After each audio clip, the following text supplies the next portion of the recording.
Getting married, redecorating, fancy a new car, or just a spell in the sun? It's been hard over the last 24 months, but Armagh Credit Union is with you every step of the way. From home improvements to life adjustments, turn to us. Loans with Armagh Credit Union. Call in and speak to us today. For the final part of our Young Entrepreneurs podcast series, I sat down with Banbridge-born Ellen Mooney, who is the 25-year-old founder of sustainable fashion brand ELM.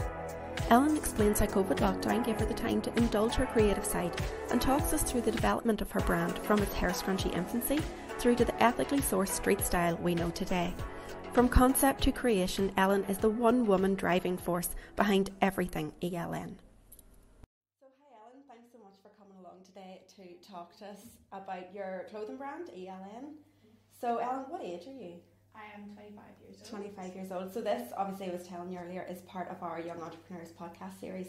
So we just wanted to chat to you about ELM and how it came to be and how you got started. So I suppose we'll go way back to your background just to talk about where your interest in clothing came from. Yeah, I think I've always just had something creative in me, was always doing something.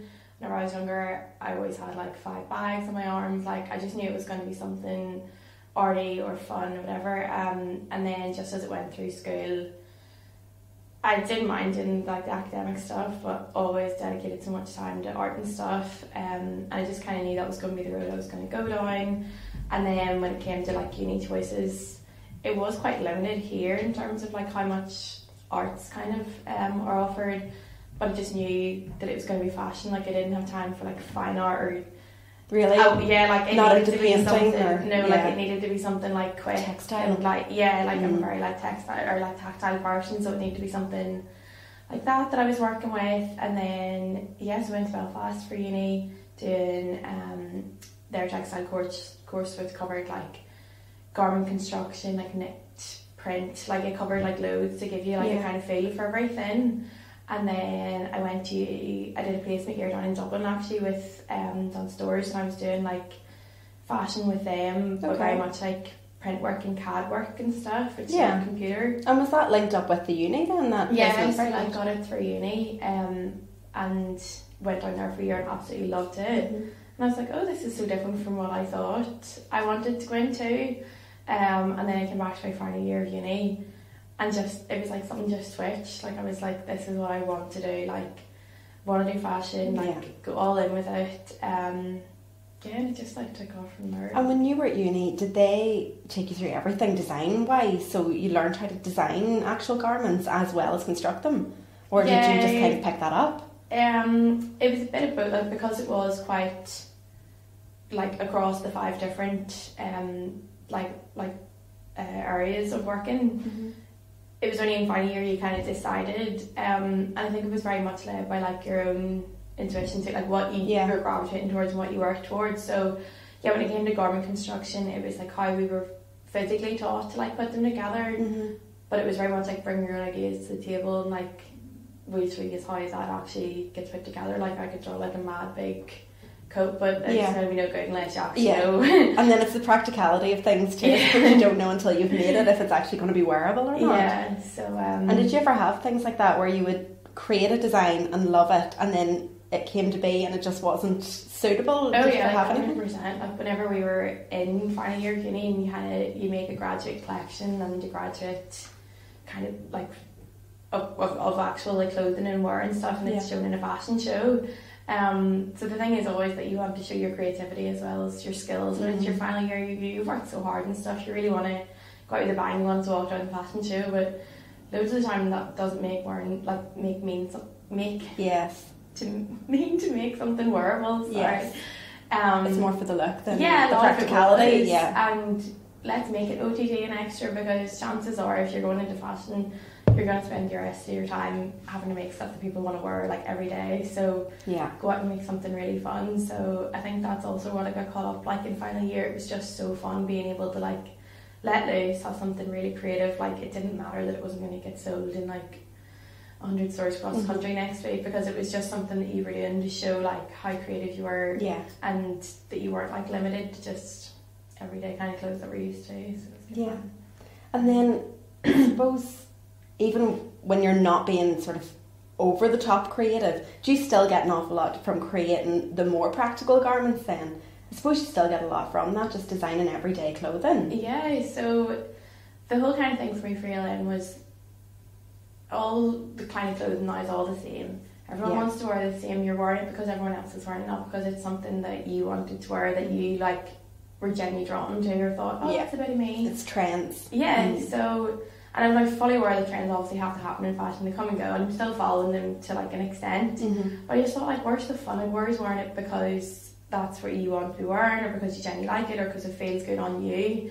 And whenever I was in my final year of uni, I was doing my collection based on streetwear. Yeah. So I ended up getting really into like the history of it, where it all came from, and it all just came about because it was literally what people were wearing out every day with whatever they could get their hands on. It's like we're talking like people are going to like army surplus stores or like charity shops, or so that's why there's such a mix of everyone, of like so many different types of clothing, and people were just maybe like customizing their wear, wearing it up their way, and it literally was, that's what people were wearing in the streets. So I just loved the idea and thought, like, it's not so nice that it's just, or like, it's not really cool that it's genuinely what people want to wear, and like they pick this and they pick that and they put them together even though they're not usually meant to go together and stuff. So I try to do that as well now in ELN, like, although yes, it has to be like wearable garments and stuff that people are going to genuinely like wearing, but let's make it something different as well. Like it doesn't all have to be the same old. And that's what I was going to say to you there. Would that be your ethos then at ELN? Would it be very much like comfortable fashion and I suppose expressive fashion, really, isn't it, rather than just following the trend? Yeah, like I say, like, it's for those who want more of the mainstream trends, because it is about something. You can wear it, like chilling out, whatever, or maybe throw it on over something and layer up another, like, wear it again, wear it different ways. Like, it's not just made to be worn, like, one way. I just think there's something really fun and, like, individual about being able to do that with clothing. Definitely. So, I suppose I need to ask you how you got started. What happened? Like, what was the point where you just thought, this is enough, I'm going into business for myself? So I started ALN, it was my graduate project in my final year of uni. As with everything when it comes to like art, like you never feel like it's finished. So I handed in my project, got my mark, got my degree and everything, and I was like, I'm just not done with that. So I actually then got my graduate job, and I was working at it like my 9 to 6, whatever. But I was still in my head. I was like, what was your graduate job? So I actually went back to Dunn's down in Dublin. Right, okay. And I was doing CAD work for them and stuff. It was for homewares this time, and it was very much not like, your niche. This is your 9 to 6 now. Whereas whenever I was there my placement year, it was fun, and everyone was like, oh, we're doing this, do you want to try it? Or we're doing, you can go to the photo shoot. I wanted to be the runner for everything because you wanted to take it all in. Whereas whenever it was your 9 to 6 and you're sitting in the job and there was actual like pressure to get things done, and that wasn't right, and you're not this and all this kind of stuff. So I was doing ALM alongside of it, and then it got to the point where I was going like every lunchtime. I was just going next door in the next coffee shop and spending an hour working on it and being like, I could make things out of this, and I could make, but obviously I had a job alongside of it. So just started with like basic like printed sweatshirts, more working on like the branding of it. Yes. And then like my friends and stuff were like, oh, you should have that on a sweatshirt, I would wear that, just something small. And I was like, I'll do a small quantity and it'll just keep my creativity going. And then lockdown came. Yeah. I moved So back. This is 2020, early 2020, is it? Yeah. So I would have graduated like that September. And I'd say by Christmas, the year that after I started my job, I was starting to do ELN back up again. I was like, I just miss it, like really enjoy it. So then, come the start of the pandemic, and Dublin was in lockdown and up here was in lockdown. We didn't know like who was going to go first. So my mum and dad were like, come on home here, so you don't want to get stuck down there or whatever.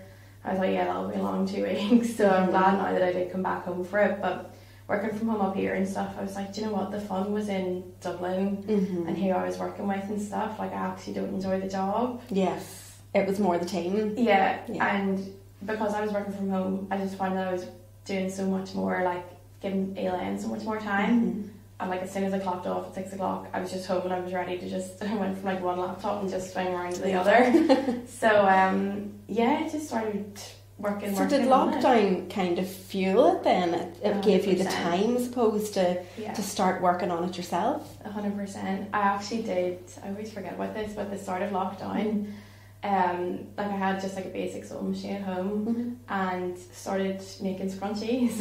Okay. And I started this wee like campaign that you bought a scrunchie and you left a note, and then I sent it to your friends. So it was like, miss you bunchy, so I sent you a scrunchie. That's so cool. Yeah, so it got to the point where I had like a factory going in my kitchen, and as soon as I finished work every evening, I was making like, I think like 100 or 200 scrunchies a week. We're getting sent out like every Friday. Yeah.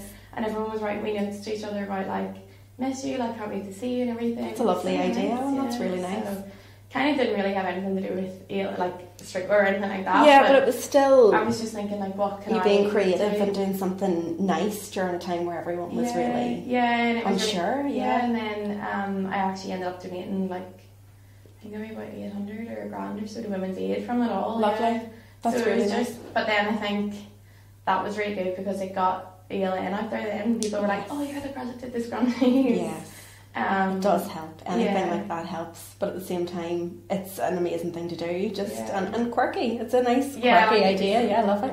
I love it. So then whenever you started at the start of lockdown then and started pushing ELN on, was that from home? You were just working from the house? And did you have a website or anything, or how were you selling? Yeah, so I had a website already like up and going that I was making in the background whenever I was still working. You were making the website? Yeah. You did it yourself? Yeah, so I made it up, and then as soon as I was like the scrunchies and stuff, I was like, okay, the website has to go live now. There's no more like playing about at it. Yeah. So yeah, I just made it myself. Would you have started website first or social first? I always just find that interesting to see. A lot of businesses start on social media. Yeah. So just curious. I think it was socials because I think I had an Instagram from when I was still at uni. Yes. Like I had a uni, like we called them a uni, it's like of all my arts, nearly like a portfolio kind of of what I was doing whenever I was in uni. So it slowly just became like an ELN, just Instagram. So branded, like like it just suddenly looked at it and I was like, I've just made a whole brand there out of it. And did you, I mean, your branding is very strong. It's clear when you look at ELN, either on Instagram or website or wherever,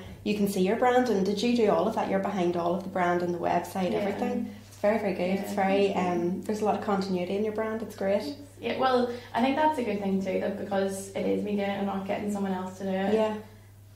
I can keep up with it rather than me having to go every few months to someone and being like, oh my god, I need a new logo for this, or a new. It generally is something that I'm designing and investing in, whatever. And would have saved you a fortune, because one of the questions I was going to ask you was about funding and finance, and how did you put fund into this to get it off the ground? But I suppose really you saved a lot of money by doing all of that yourself. But was there any funding behind ELN, or was it all self-funded?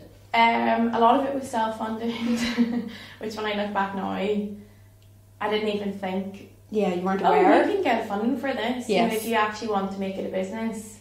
And I was just thinking, well, I'm getting paid for my other job, and I'm sure I'm living at home again. I'm still paying rent, but I was like, we're all stuck in the house. I don't really have any expenses. I was like, yeah, I'll cover the meal bags and the, and the website, all the small expenses, and then they gather up, don't they? So once I went full time with it, then I was like, oh my god, you can get funding for this kind of thing, and there's so much help, and people are just giving webinars like to help and teach you business things. So that's definitely something I wish I had known where from the start. And did you never put in for any sort of funding or anything? No. Not really. Like, and even whenever I was started, it was maybe like £100 here and there for silly things, and it was like show the receipts. So I don't even know what I should be putting £100 into at the start. I just know that it needs some money to like get going. So really, it's off the ground because of you. Then it's just all been your sort of drive and input, I suppose. But that's amazing to be able to do it self-funded. I always think it's hard, but like you say, it's lots of little small expenses, and as long as you don't count them up at the end, you kind of get away with it. But I was going to say to you about sustainability. So that's one of your sort of primary concerns, isn't it, with the ELN? Yeah. Where did that come from? Did you always have an interest in sustainable fashion, or did it kind of turn into that as time went on? Yeah, so it kind of just came about whenever I was in uni. And it was like, okay, you need to go get your fabrics for your final collection and stuff. And it was like, oh yeah, I'm going to fly to London, I'm going to fly to here, where are you going? And I was like, we don't know enough. There's not enough about like fabrics here in Northern Ireland. There's no easy access. Like to say to go to a fabric shop here, it's still very crafty. Yes.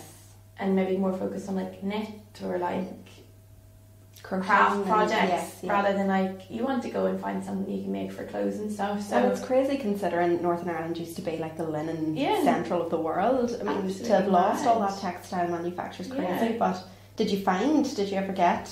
Yeah, so whenever I was at uni, that just kind of wasn't an issue. But then at the same time, we were learning about what impact fashion was having on like environments and about people not getting paid enough and all this kind of thing. And I just thought like that really conflicts that we're being taught to try improve the like industry as we go, but at the same time like there's nothing like readily here like available and stuff, and it's just such waste. Yeah. So whenever I did start ELN, I was like, well, let's make this one of the focuses then too.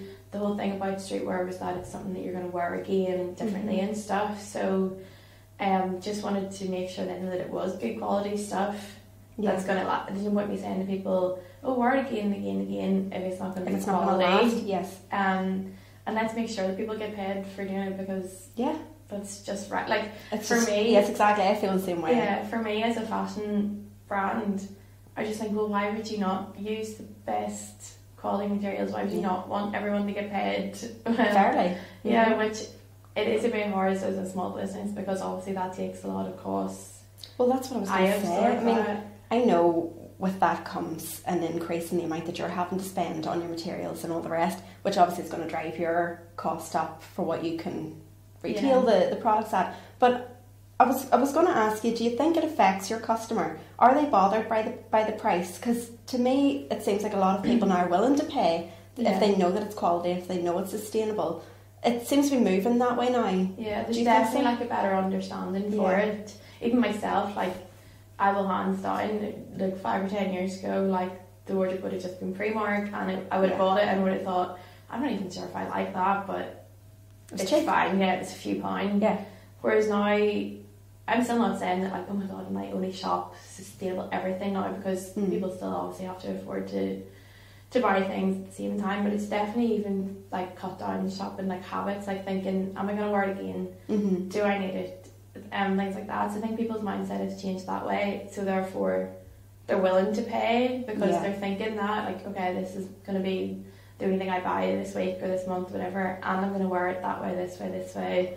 It's good quality, so it's going to last. Like people are seeing locally manufactured too. Yeah, and I think that's a big part. Benefits. So. And where do you manufacture the clothes? Do you do that all at home, or? So most of them now are all handmade, like all the fleece and handmade just by you, or do you have anybody else? No, just me. you. Okay. So I have a home studio at home where I do all that manufacturing, and then the likes of like the sweatshirts or the t-shirts that are like printed or embroidered, I'll just source them to people like here locally, so it's actually poured down just the embroidery. There was a guy, I kind of go between printers because there's always such a queue. But normally like Dublin, and there's a guy kind of up north doing, so it's a mix. So it's just so handy. Like I've been and seen their workplaces, and like and it's a matter of, there's that human element of being able to actually go and visit a factory or visit a studio and be able to meet people and see how they work too. I think that's amazing. Definitely. And like it's a nice appreciation for them as well, to be like, I like your services and I know what you're putting into it. Thank you for doing that for me, for my business, kind of thing. It's really nice. It's traceability too. I mean, like you were talking about earlier with Primark, we don't know where those clothes start, and all we know is when they get to the point of being in the shop. But you can literally take your garments from design right through to sending them off wherever they're going, and like you know every stage they've been at. So I think that's nice to see, that is nice to be able to watch it go from the idea right through. And I was going to ask you too about plans for this. So where is it going? Because over the last 2 years, it's come on really well.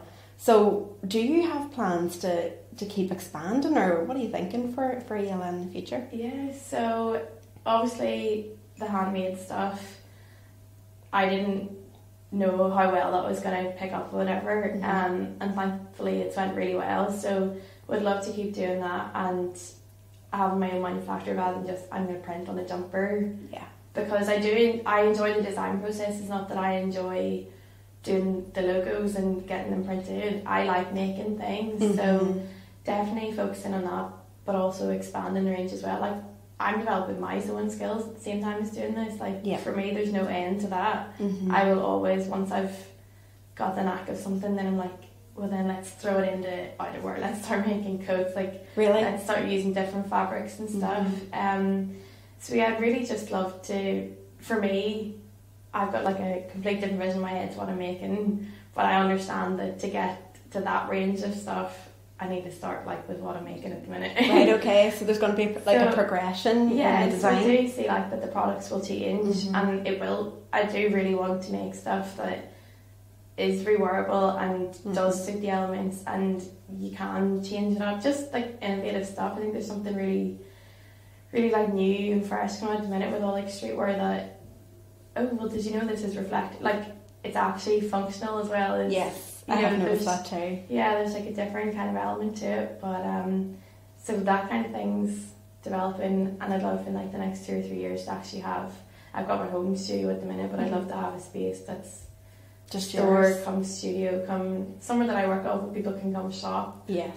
And see how it is, because there's something really nice that it is me making it. So yeah, I do think so too. To be able to show that to people rather than just here it is hanging on a shelf. Yeah, exactly. It's really interesting. Yeah, to see the craft in action. Yeah, it would be. And I wanted to talk to you a wee bit about your attitude about sort of social media and influencers and things like that, because I know we had a wee chat beforehand, and something I read on your website was that you're sort of tired of the influencer thing and selling clothes that way, and sort of fast fashion, which we've talked about anyway, and these trends, which we've talked a wee bit about. But it's just interesting because you are so young, and most people now see that as the way that we sell clothes, and I think they get a lot of inspiration too. A lot of people get a lot of inspiration from watching people on social media dress themselves or suggest fashion. Do you have any sort of thoughts on that? What are your thoughts on this sort of influencer culture of shopping? Yeah, like it's mad because it's so easy to rope people in. To influence people. Yeah, that's exactly like all it takes is some people just think, well, she's wearing it, so I have to, or he's got it, so I want it. And you actively don't do any of that? Like, you don't use influencers or anything, do you? I don't, it's not the influence, it's that I don't like it to be you influencing their buy. Yes. I've got in touch now as it's grown and stuff, because I'm only one person and I can't model and yes, exactly, yeah. But getting in touch with people who genuinely have an interest in the same kind of clothing, or who dress the way an alien customer would dress, and to influence them like positively, or to inspire rather than to influence, if you know what I mean. Not to show, here's alien jumper you need to buy, but here's how I'm going to wear it. I'm going to wear it again. I think it looks really cool with this, and that kind of a thing. I just don't like the whole, I'm going to wear it and then here's my link and you can just buy it. Exactly. And the next thing it's there's off, no authenticity. and there's another jumper on, and oh, this is my new favourite jumper, here's the link, here's where you buy it. The next jumper is on. So yeah, just kind of that way, like let's use authentic people that generally use the brand and have like similar interests. It's hard to get away from it because everything, and because your business is online and you have no shop, you know, how could you sell it any other way? So I suppose it's one of those things, like we were talking about fashion trends earlier, but this is like a social trend really, isn't it? That there's no getting away from it at the minute. It seems to be the thing that works. But it is, have to like find a way to use it. Find the authenticity. Yes, exactly. No, I think you're right. So in terms of COVID and the fact that you started up at the start of lockdown, have things changed? Is it still at the same sort of level? Are you still working in the same way? Did anything change now that COVID's kind of, well, fingers crossed, going away? Yeah, like I find that it's maybe not as mad online anymore, which at the same time is good to say, at the same time is great to see, because obviously that means people are out and enjoying things. There definitely was like a lot of like dependency on like social media whenever we were all in lockdown and stuff, and it was then a lot of people sharing stuff, and you can see now that it's kind of people are out doing things now and stuff. But at the same time, then that's given me this year I've been able to go to like so many markets over Christmas, different kind of events and pop-ups that didn't happen during COVID. And then that's just on a different scale altogether then, because I'm taking products out and showing them to people. People are saying, oh yeah, I've seen that online, but is that how it actually fits? And that so would you attend like pop-up events with some of your items, your products? Yeah, so obviously it doesn't work as well as maybe like soap stalls or something that can go to markets regularly, but I do try to go to ones that I think would be suited to the brand and like that the right customer's going to be there and wanting something a bit different. So there's been a few like maybe at like Banana Block down in Belfast or places like that suits clothing rather than just kind of stalls. And it's just so nice to go out and like meet to get people. out in person. Yeah, and like definitely. I feel like I've quite a small following on social media. Like in the grand scheme of things, but whenever I go to stuff like that and people are like, oh my god, I've seen you on Instagram and I've been there since you did them scrunchies, or things like that. You don't realise how many people see you online. It's crazy. Yeah, it's really nice. And even aside from COVID, just with the way the world is at the minute, and people are talking constantly about not being able to get deliveries and things being affected in shipments and all the rest. Have you had any of that, or is it with everything being so local you're okay?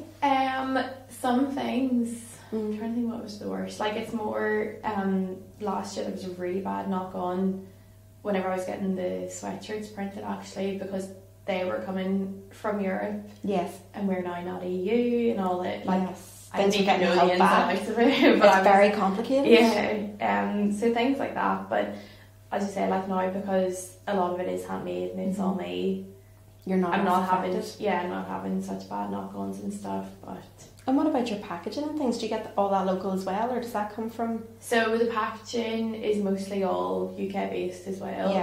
Depending on what it is, I just try to keep everything as close as recyclable or reusable for everyone's sake. I know like getting packaging, you want to just be able to chuck it in recycle bin, like all of it to go in, rather than I don't want to have to stand here and pull off a sticker and pull it off. I know. So just trying to, and as well, like that's actually a really fun part where you get to keep it all on brand too. Then like it's like the final little like touch of here's what it all ties together. Like with the packaging. Yeah, like, I know. I like having nice packaging. It makes it because it's not a store. Yeah, I feel like that's the last touch. Little touch I can give to be like, here's what we look like. Yeah, exactly. No, I think that's all I sort of had for you today in terms of talking about ELN and everything that it's about and getting your background and a bit about you.